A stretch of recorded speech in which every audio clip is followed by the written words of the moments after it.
Here is a number that should make every recruiter uncomfortable. Studies across B2B cold outreach consistently shows that between 75 and 85% of cold emails are just never replied to, never read properly, never considered, never acknowledged, just deleted. And in recruiting business development, where a hiring manager receives cold emails from recruiters every single day, the number is almost certainly worse than that. And yet recruiters keep sending the same emails. They tweak the subject lines, they shorten the body, they try a different day of the week. The reply rate barely moves. That is because the subject line is not the problem. The day of the week is not the problem. The actual reason most recruiter cold outreach gets ignored is structural. It is baked into the way the email is built. And until you fix the structure, no amount of A/B testing your subject lines will change the outcome. So in this video, we're going to break down the 3 root causes of ignored cold outreach, show you the framework that fixes each one, and walk through a live email rewrite so you can see exactly what the difference looks like. By the end of this, you will understand not just what to write, but why it works. Before we get into the specific mistakes, let us reframe the way most recruiters think about cold outreach. Most recruiters assume that when their email gets no reply, the hiring manager read it and decided not to respond. That is almost never what happens. What actually happens is this. A head of talent or a VP of engineering opens their inbox at 8 in the morning. They have dozens of unread messages. They scan the first line of each one and they make a decision in under 3 seconds. Relevant or not relevant? If that first line does not immediately connect to something they are actively thinking about, the email is dismissed before they even reach the pitch. Research from Gartner on B2B buying behavior shows that senior decision makers spend less than 17% of their total purchasing cycle actually engaging with suppliers. The rest is internal research and stakeholder alignment. What that means for recruiting business development is that you are not competing for a budget conversation. You're competing for 3 seconds of attention in a busy inbox at the moment that person decides whether your email is relevant to their world right now. 3 seconds. Every structural choice in a cold email either wins or loses those 3 seconds. Let us look at the 3 most common ways recruiters lose them. The first and most common structural problem is the generic opener. And we are not talking about the subject line here. We are talking about the first sentence of the email body, the sentence that the hiring manager reads in the preview pane before they even decide whether to open the email. These are the most common first sentences in recruiter cold outreach right now. I came across your company and wanted to reach out. I hope this finds you well. My name is X and I am a specialized recruiter in your sector. I wanted to introduce myself and explore whether there might be an opportunity to work together. Here's the honest problem with every one of those openers. They tell the hiring manager absolutely nothing that is relevant to anything they're currently dealing with. The hiring manager already knows their company exists. They have no idea why you are emailing them specifically right now this week. And if they cannot answer that question in 3 seconds, they're gone. A 2022 analysis by Backlinko of over 12 million cold emails found that personalization in the opening sentence had dramatically more impact rate on reply rates than personalization in the subject line. A good subject line might get the email opened. A generic first sentence gets it closed 2 seconds later. The fix is to open on something specific, real, and current about that specific company. Not, I came across your company, something like, I noticed that Veritas Group has posted 3 senior data engineer roles in the last 30 days, all requiring Databricks experience. That opener tells the hiring manager you have actually looked at their business before writing. It creates immediate relevance. It opens a conversation about a problem they know they already have. The specificity is everything. Generic gets deleted, specific gets a response. The challenge, which we will come to shortly, is how you consistently generate that specificity at scale without spending your entire morning doing research. The second structural problem is the absence of a timing trigger, and this one is subtler than this generic opener, but it is arguably the bigger driver of ignored outreach. Think about how buying decisions actually work. A hiring manager might receive a recruiter email that is well written, relevant, and from a credible firm, but if they do not have an active hiring need at that exact moment, the best possible outcome is that they think, well, maybe later, and archive it. And in a busy inbox, maybe later is permanent. There is no follow-up reminder, there is no tickler file, the email simply disappears. The recruiter who consistently gets replies are not necessarily sending better emails, they are sending the right email at the right moment. And the right moment is when the hiring manager has a live, active, unsolved problem that a recruiter can help with. The clearest timing signal available in recruiting BD is active hiring. If a company has posted multiple roles in a specific skill area and those roles have been open for 4 weeks or more without being filled, that company has a live pain point. They have tried to hire through internal channels or job boards and it's clearly not working. That is precisely the moment to reach out, not not 3 months before the needs exist, not after they have already engaged another agency, right now while the pain is active. Secondary signals add further context. A company that has just completed a funding round is preparing to scale its team. A company that has announcements a new product line will need people to build and support. A company that just brought in a new CTO is likely reassessing the entire engineering function. Each of these signals gives you a reason to reach out this week. That makes complete intuitive sense to the person receiving your email. The structural insight here is critical. A timely signal-triggered email sent to a warm prospect will almost always outperform a perfectly crafted email sent to a cold one. The signal is what creates urgency. Without it, you are asking the hiring manager to manufacture a reason to reply that you have not given them. The third structural problem is the most pervasive and the most honest to name. The pitch is about the recruiter, not about the prospect's problem. Here's an example that reflects the majority of recruiter cold outreach sent today. We are a specialized recruiting firm with over 10 years of experience placing senior technology professionals across the financial services sector. Our clients include some of the leading banks and fintech companies in the market. We have a database of over 15,000 pre-screened candidates and would love to connect to discuss your hiring needs. Every single sentence of that email is about the recruiter, their experience, their clients, their database. And the hiring manager reading it has one thought throughout. What does any of this have to do with my problem right now? Research published by the Harvard Business Review on B2B sales effectiveness found that buyers are 5 times more likely to engage with the seller who reframes their specific problems than the ones who leads with credentials. 5 times. The credentials matter, but they are confirmation, not an opening move. They belong later in the conversation, not in the first email. The fix is a complete structural flip. Instead of here is who we are, you lead with here is what we are noticed about your situation. Instead of we have 10 years of experience, you say you have had 3 Databricks engineering roles open for a month. Instead of our database has 15,000 candidates, you say we placed 2 Databricks engineers in the last 60 days and have a 3rd actively available right now. The second version is a conversation about their world. The first version is a monologue about yours. Hiring managers will almost always engage with a conversation about their live problem. They will almost never engage with a credential statement from someone they have not yet decided to trust. Now that we have named the 3 root causes, let us give you the framework that fixes all 3. Every high-performing recruiter cold email follows these 3 rules in this order. Rule 1, open with a specific observation about them. The first sentence must name something real, current, and verifiable about their company or their hiring situation. A live job posting, a recent business development, a pattern you identified in their hiring activity, something that immediately signals that this email was written for them, not broadcast to a list. Rule number 2, connect that observation directly to a hiring need. Do not make the hiring manager do the mental work of figuring out why the observation is relevant. Draw the line explicitly. You have had 4 senior data engineering roles open for 6 weeks, all requiring Databricks and Spark experience. Given the observation and the implication in the same sentence, the hiring manager does not need to infer anything. Rule number 3, make the ask as small as possible. This is the rule most recruiters violate even when they get the first 2 right. Do not ask for a 30-minute strategy call. Do not ask to review a proposal. Ask for 15 minutes. Ask if it is worth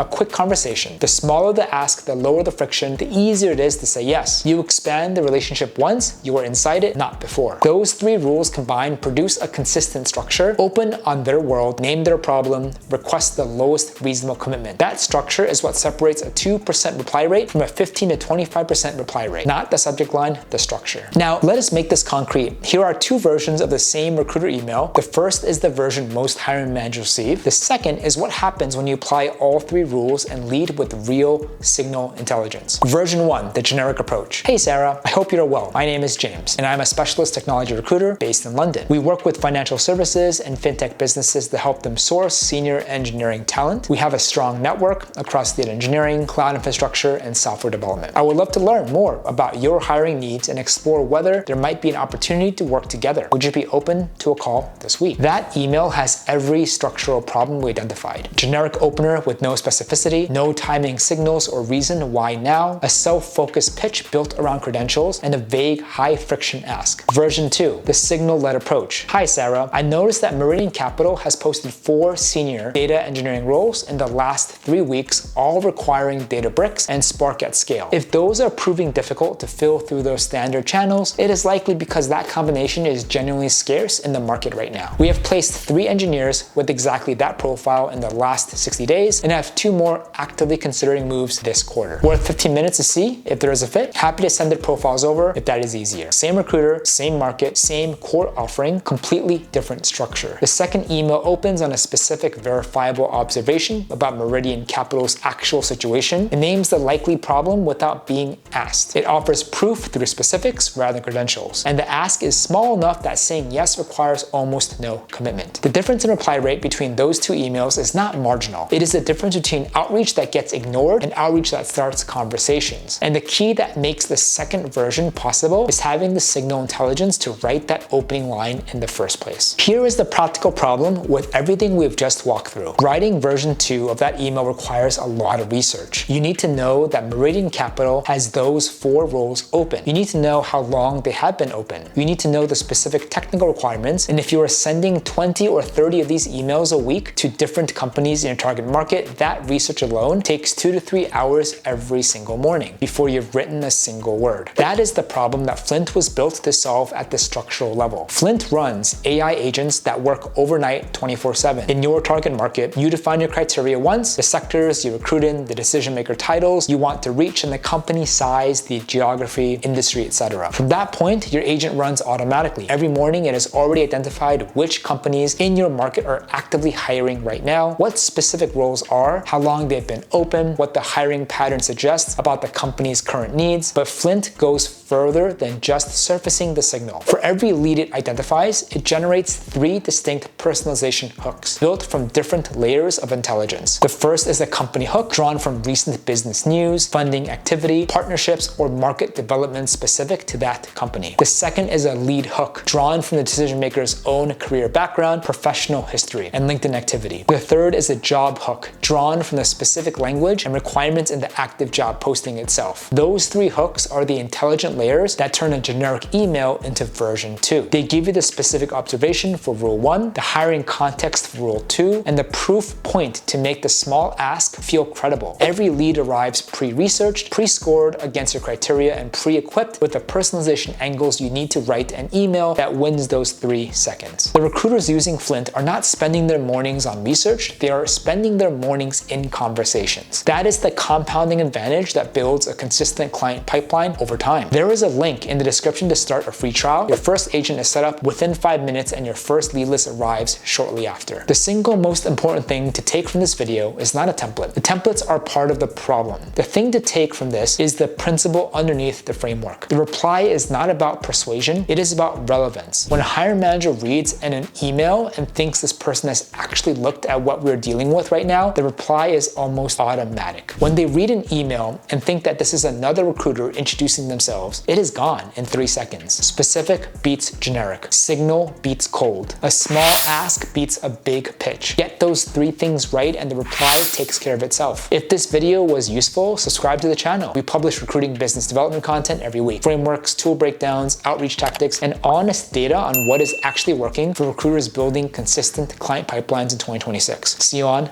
the next one.